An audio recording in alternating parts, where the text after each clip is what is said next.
At the end of March, most of our favorite gaming companies will be doing their annual reports. These companies operate off of quarters, 3-month periods, and they structure them so that December, January, and February are a single quarter. This is done so that the heavy holiday profits counterbalance the weakest months where no one is buying anything. One of these companies, a company that is incredibly diversified but which you may never have heard of, is Tencent. This isn't a company man video, however, so we won't delve into the entire history of Tencent, but there's a reason gamers should know about them. First, it's important that you realize Tencent is not a small company. Depending on the day, it's worth more than Facebook. Its founder, Pony Ma, is China's #1 richest man, in the top 20 richest people in the world, and a member of China's National People's Congress. Tencent owns a lot of stuff, and I mean a lot of stuff, and just in gaming alone, owns companies from Supercell, the developers of Clash of Clans, to League of Legends developers Riot Games. They own stakes of Epic Games, Activision Blizzard, PUBG Corp, Path of Exile's Grinding Gear Games, and more. Whether you've heard of it or not, Tencent is the largest gaming company in the world. Tencent Games is a subsidiary of Tencent, but just because it's not the biggest name brand doesn't mean it's not huge. Tencent Games represents no less than 13% of the entire video games market globally.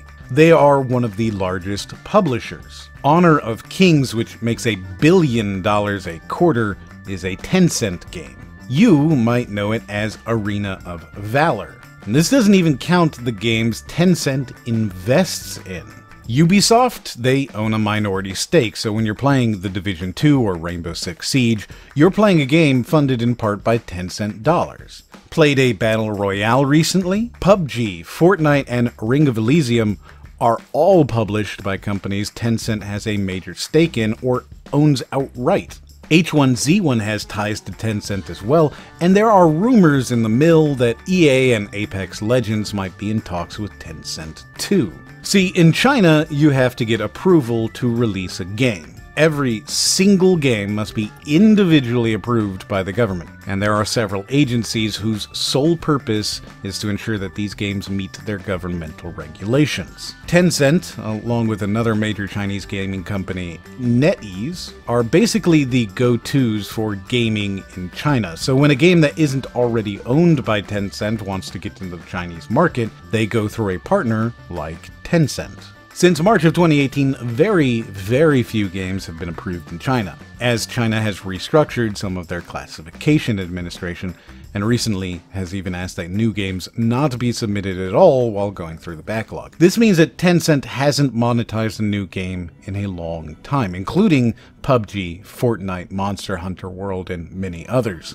This has certainly hurt Tencent's stock. They lost over $200 billion in valuation since early 2018.